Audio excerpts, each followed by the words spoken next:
We're proud to announce that today's podcast is brought to you by our sponsor, Alpha Dental. Alpha Dental brings a new level of affordability and flexibility where traditional benefits fall short, with a low-cost bundle of healthcare discounts available to all employees and contractors.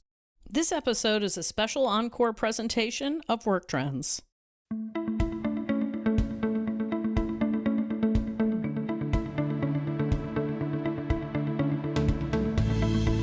Welcome to the Work Trends podcast from Talent Culture. I'm your host, Megan Mbiro. Every week I interview interesting people who are reimagining work. And be sure to check out our Work Trends Twitter chat events calendar located at talentculture.com on the podcast page. Hello, everyone, and welcome to the Talent Culture Work Trends podcast, brought to you by our special guest and sponsor, Cleary. We are so glad you're joining us here at Talent Culture, the place to find meaningful connections at work. Here at Talent Culture, we are excited to reveal our brand new website very soon. It includes a better podcast experience for all of you who visit and listen to Work Trends episodes. I'm doing this for you, so look out on talentculture.com. I'm your host, Megan Mbiro, and today we're talking about something that drastically impacts day-to-day experience of millions of people who go to work every day. But before we jump into today's podcast, go ahead, ask yourself these two questions. Are you ready to really improve the employee experience in your organization? And what does a positive workplace culture look like to you? Let's take a look at some insights to set the stage. According to Zippia, paying tribute to important moments or a job well done goes beyond making employees feel warm and fuzzy. It has a direct connection to their productivity, commitment, and retention. Their recent findings show that strong employee recognition programs reduce turnover by 31%. 37% of employees, they say that the best way to increase engagement is through manager recognition. And 92% of workers are likely to repeat an action if they are recognized for it. 80% said they would work harder if they felt more appreciated. And 1 in 3 report that they have not received any recognition in over a year, if at all. So we've rounded up some stats that may or may not surprise you, but are so very telling about why this is such an important topic. According to Deloitte, 94% of executives and 88% of employees believe a distinct corporate culture is important to business success. From Harvard Business Review, companies with a strong corporate culture see 4 times increase in revenue growth compared to companies with a weak culture. Glassdoor found that companies with high Glassdoor ratings, which are based on employee reviews, by the way, tend to have better financial performance than companies with low ratings. And 71% of their employees believe that a positive onboarding experience is important to their decision to stay with the company. Gallup states that engaged employees are 27% more productive and 17% more profitable than disengaged employees. So, here to discuss the topic of employee recognition and the overall employee experience is co-founder and CEO of Cleary, Thomas Kunjapu.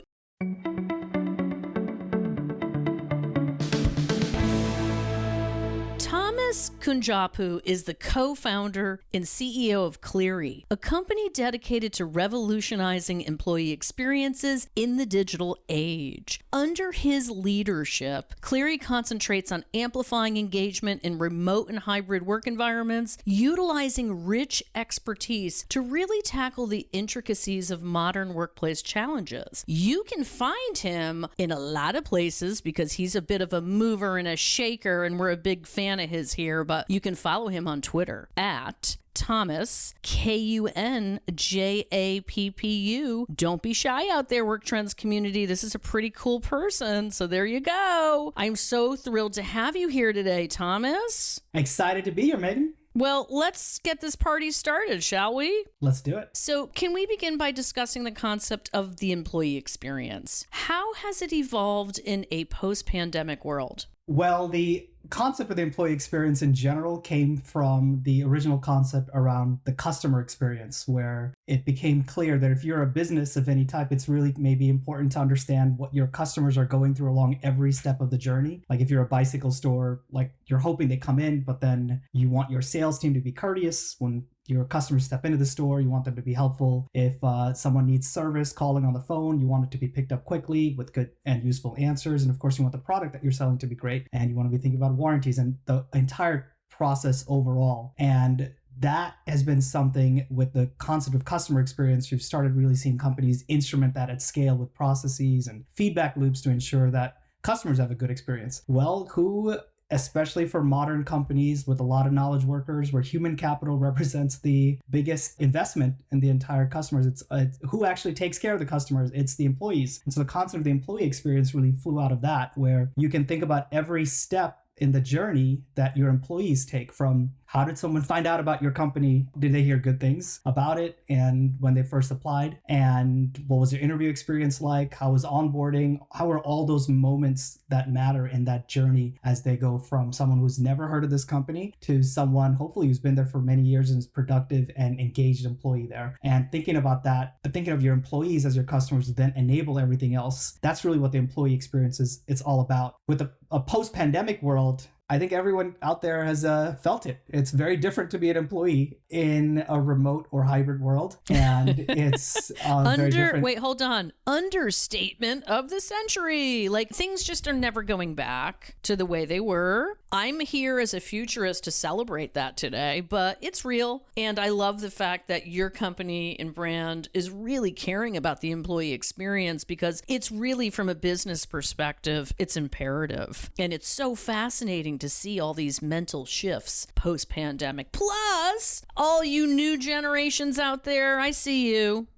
out there working, right? I mean, there's a lot going on, right? There really is. And work has just gotten more distributed, flexible, and dynamic. That's the way I think about it post-pandemic. And interestingly, from my perch, so I've been working in the technology world for a while, and these type of forces in the labor market, the way I see it is that the way technology companies, where they're in highly competitive labor markets, who've been thinking about the employee experience, because, well, it's really tight and hard to find great folks in a lot of very specialized skill sets of roles. These companies have evolved in this direction to, for example, offer flexibility. So 10 years ago, it's not unheard of for many tech companies to have one or two people who've been working remotely, flexibly in a different part of the world. It's just that that's become more and more common and normal. And when you have, 5% of the workplace working in this sort of other, let's call it, way to 50 or 100%, it just means it's a dramatically different way that you need to think about it if you want to support the employees. So who should ultimately be responsible for ensuring that employees are engaged and recognized? Like, talk to us a bit about what's a best case scenario here. This is an interesting question. So, if employees are focused on the customer so that they can have a great experience and every aspect of your product, all your departments and your operations, it's really, if you follow this leadership mindset, it's really leadership and management that is then enabling and focusing on employees, right? That's arguably the sole job, especially of executive leadership, is really just getting the right people in the right places and then helping the whole company grow in the same direction. And of course, the people team gives them leverage, right? And HR has shifted from HR only focused on ensuring the company doesn't get sued to a people team that's trying to actively ensure that there's a good labor market and good talent brand for the company. And so it's really leadership management with the people team giving them leverage. Now, interestingly, because a lot of people work in software all day, IT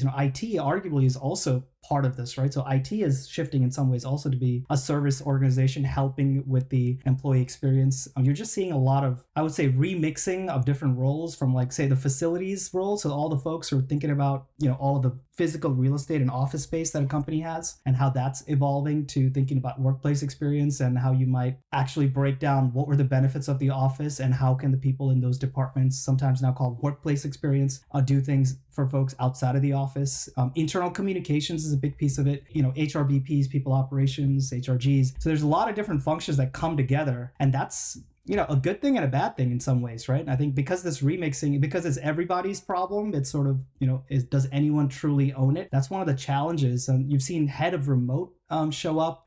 I've seen from some of our customers at Cleary, the IT team reporting into the HR team or the facilities team. Hey, it's about time. Hey, you know what? I've been talking about it for a couple years now. IT and HR and marketing. It goes on and on. But, these are really excellent insights, Thomas. It really seems that having true ownership over the employee experience is an important distinction. Instead of having it be a nice to have, it actually becomes ingrained in the culture as something leaders are held accountable for actively managing. So really, really important. And, tell us, how is Cleary helping close that gap on what employee engagement recognition used to look like versus how it's defined in today's post-pandemic workplace? Yeah, so we found ourselves lodged right in there. So the concept of Cleary really grew out of my previous work that I used to do. So I founded Cleary. Just before that, I was leading a team at Twitter, now X, which built internal tools that employees would use every single day. And really, it was a people team that we worked with, but really cross-functioning with an entire set of teams to build these bespoke internal tools that the company would leverage every day. The tools broadly fit into 3 different categories, which continue to be what we are building towards with our vision for what a great workplace of tomorrow would look like, with an excellent employee experience. So communications, culture, and team efficiency. And it all comes together with all these journeys and moments that matter for employees, starting with onboarding. Our tools and what we do replaces like this legacy category of company intranets, which are these stodgy places where you have a lot of files that are documented that no one ever looks at. Yeah, I'm like, what? What's that? Right. So the fact that there's these trends about a more dynamic workplace and one that's more distributed and obviously more flexible, aka office optional, what that means is a lot of the crutches that we used to have just don't exist anymore, right? So we really try to step in there wherever we see those things lacking. So with communications, so we can help companies get the right information to the right group at the right time via the right channels. And that's very complicated today. So if you have a software engineer in the Melbourne, Australia office, they need something very different potentially from your executive team in terms of communications compared to someone in the sales team in California. And maybe someone is in one tool in Slack or Teams while another person's in email. So this concept of needing a central hub of communication really changes. And that internal communications function, which is often shared by lots of other groups, is something that we can really help with our modern tools. And then of course there's company culture, which I think for any of the listeners of this podcast, you know how important culture is and how it is very difficult to sort of start up again if you are not meeting each other 9 to 5 in the office every day. So what we do there is we offer a bunch of tools around employee directories and understanding cross-functional organizations, public recognition in the form of badges that map to company values, and much, much more. I'll just give you one example from one of our customers that we worked with where they really wanted to increase the level of gratitude felt and recognition within the organization. And there's a lot of power in data. So one of the things that we did was we're hooking into the calendar data. So getting a sense of which groups and people are meeting with which other groups. And then based on that, recommending people that you might want to send a shout out to. And it was dramatically able to increase public recognition within the company, that sense of gratitude. And really that combination of intrinsic data sets and combining that to get to an affect can really be a place that any modern organization can look at to improve engagement with a digital tool such as ours. And on the efficiency side, it is just really different. If you're an employee that's, especially a new employee coming in remotely, it's just, you don't know where to go, how to start, who do I shoulder tap when someone's not really next to me all the time. And even with the return to office that's been happening, we're at the end of 2023 here, right? But the percentage return to office, just based on all the commercial real estate information out there, it's really stalled out in 2023 at about 50% of where we were at in 2019, even though there's been this massive pushback. So if this is with us, just helping employees find information and get to the right people at the right times, that's a huge part of what we're doing. So for example, with onboarding, from the moment a candidate accepts an offer, our platform helps guide that employee from day say -30 to day one to, all the way to the first year in a very orchestrated, streamlined employee onboarding journey that really helps the company put their best foot forward when a new employee comes into the company. So, Thomas, what are some of the tactics and resources that you recommend leaders use in your platform, and what kind of responses are they receiving? Right. So something we are proud to have just launched is our Cleary internal communications and AI capabilities. So what we've done is analyze thousands and really tens of thousands of different types of content that various customers have been pushing through to their employees via our product over the last several years, and trying to come up with themes and templates, because we've just seen that HR teams have been forced to do more with less in 2023. And one of the things that is inarguably important and yet falls by the wayside to the bottom of the list is just getting the right type of internal communications flowing through the company. And so we've got now dozens of templates of best practices around internal communications for that moment when you have a new exec joining, for example, or if you want to do a key strategic product update, or if you're looking to do a people operations change management type of announcement. We've got these templates that'll help you get started much faster than if you're staring at a blank canvas. I just like that you said that. Yeah, exactly. It's like, get started because it's right here. Again, we don't need HR and marketing for that matter, IT, whoever, and we hope more people than not are collaborating on this, but we don't need more work. And I love the fact that you're like, everybody's doing more with less. I just need to chime in and say, so much the case, especially right now. It really is. And we've really been trying to lean into that and say, how can we help in that area, and really giving people time back while still holding on to that ultimate goal, right? Which is that you really want to create a great workplace. I think that's why most folks get into this business, right? People tend to be people, and yet when times are lean, the focus ends up being on the compliance layer and just making sure that all the T's are crossed and the I's are dotted, which of course you need to do. And so we really want to help people still keep those standards high with their employee experience, and also leverage some of the latest and greatest in technology. I mean, there's been a massive shift with AI, and we have been following it closely and really leveraging it in the best way that's fit to purpose for these workflows that people professionals need every day. Yeah, thanks for bringing a use case to the table for us to discuss. This is one of those topics that can get lost in the semantics, but real world application is where the magic happens. So, the talent culture community is made up of businesses literally of all sizes. Please explain the paradigm shift to us here between a small and medium-sized business and a larger global organization when it comes to employee engagement. How has technology impacted how companies approach this? Great question there. And that's really been at the center of the evolution we've seen at Cleary, because when we started, we were really targeting global public companies. And what we've just seen is that the kind of problems that exist in 2019 at a 2,000 or 10,000 employee company is coming down to a 150 person company. And let me explain. So back in the day, it wouldn't be until you hit several hundred employees that you even think about opening your second office, right? And then it's when you have your second office often that you start to think about some of these new dynamics and how culture is evolving within your company. Nowadays, it's pretty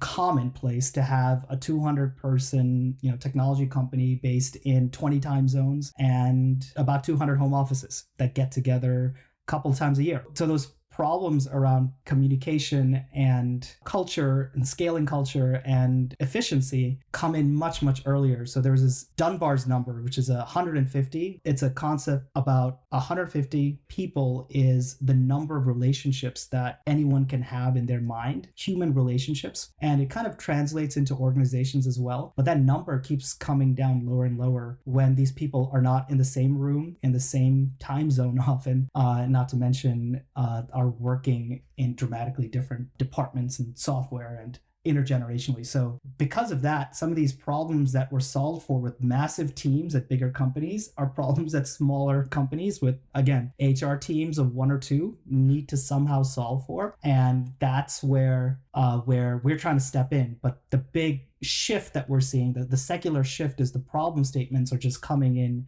down market because of the massively different way that we're all working now. Well, thank you for addressing, scalability, as well as the important distinctions between organizations that look different, but they have similar underlying goals when it comes to their people. So, Thomas, tell us more about your people in culture offering. So we have the whole product suite, which I think would be quite a great fit for the talent culture community if you want to check it out, book a demo. But something I would really particularly love to call to attention is, first of all, the employee journey mapping templates that we have, especially to help companies think about how they might consider their onboarding journey. Because if you really want to treat your employees like your customers, and such that they treat your customers well, it's really important to look at the perspective of the employee journey from a new hire, because this concept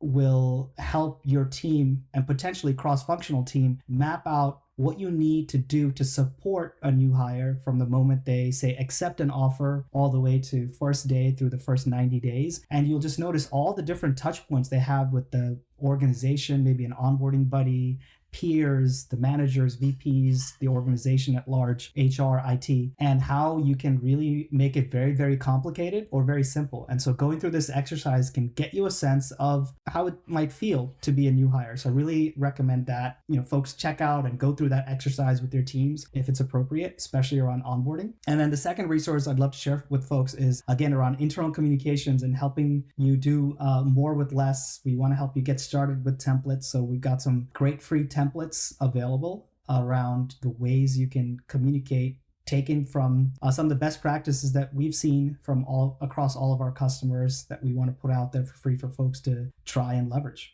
Well, we sure covered a lot today. I want to thank you so much for your insights, Thomas, and thank you, our audience. I hope you all noted where you can access this excellent free resource, and we are here to make sure you have what you need. I highly recommend downloading this today, because it's what, Thomas? It's free, right? It is indeed.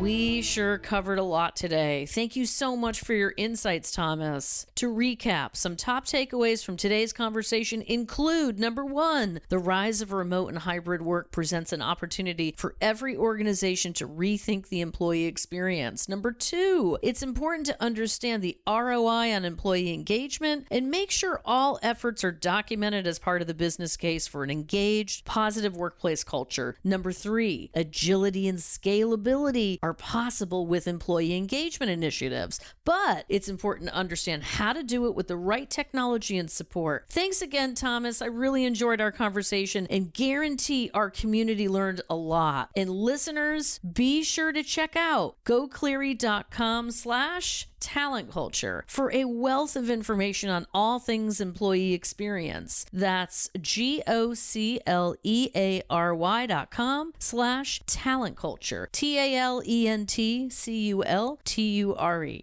And last but not least, the talent culture community wants to hear from you. How would you rate your employee experience from pre-boarding to onboarding to ongoing employee engagement? Do you feel like your organization has a strong grasp on what the employee experience should encompass? What takeaways from today could be simply embraced in your organization right away? Love to hear from you. Visit us on Twitter, LinkedIn, and Instagram to share your responses to these questions, or feel free to give me a shout out personally at Megan M. Bureau on the socials or mbureau@talentculture.com. As always, thanks so much for listening to the Work Trends Podcast, the place to find meaningful connections at work. If you love what we do here, make sure to share our podcast with friends, colleagues, or send us a question on the socials using the hashtag WorkTrends. See you next time.